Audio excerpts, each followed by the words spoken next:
On parle de film catastrophe, mais c'est la fréquentation des salles de cinéma qui tourne à la catastrophe avec 500 fermetures prévues. Dans un instant, l'enquête, Jean Châtel, Daniel Wolfrom.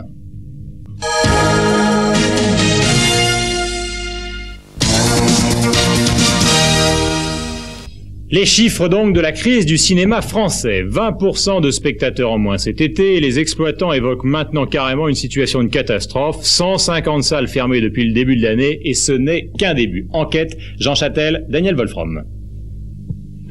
Cette salle des Champs-Élysées n'est pas en réfection. Elle va tout simplement disparaître pour faire place à une boîte de nuit. 500 cinémas comme celui-ci vont être détruits cette année. Plus de 10% du parc actuel. Qu'est-ce que c'est que la lettre que vous avez dans les mains, là, monsieur? Nous avons envoyé une lettre ouverte à François Léotard, notre ministre du Cinéma, pour lui demander d'intervenir, car il faut absolument qu'il fasse respecter les règles de diffusion des films au cinéma, des films de cinéma à la télévision. Et nous lui disons également que le déclin des salles de cinéma n'est pas une fatalité. Aux États-Unis, les gens vont 2 fois plus au cinéma qu'en France, et pour une raison précise, c'est qu'aux États-Unis, il y a des règles de diffusion des films sur un marché, et que ces règles, elles sont respectées. Côté pouvoir public, au Centre national de la cinématographie, la réponse serait plutôt « aide-toi, le ciel t'aidera ». Il faut quand même savoir que la France est certainement le pays au monde où le cinéma est le plus aidé et où les pouvoirs publics interviennent le plus par un certain nombre de mécanismes, d'ailleurs d'ordre divers, réglementaires ou financiers, et qu'on fait déjà beaucoup. Alors on peut certainement faire plus, ça c'est un problème politique qu'il faudra trancher, mais je crois que déjà on fait beaucoup. Moi je crois qu'il faut plutôt essayer de fixer des règles, une bonne harmonisation entre les différents moyens de diffusion du film, en particulier la télévision, mais aussi la vidéo, mais aussi Canal+, pour arriver à trouver un équilibre plus raisonnable.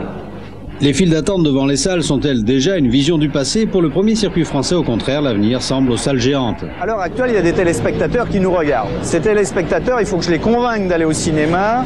Et ils n'ont pas beaucoup de raisons d'y aller, puisqu'ils ont certains soirs 6 films gratuits à domicile.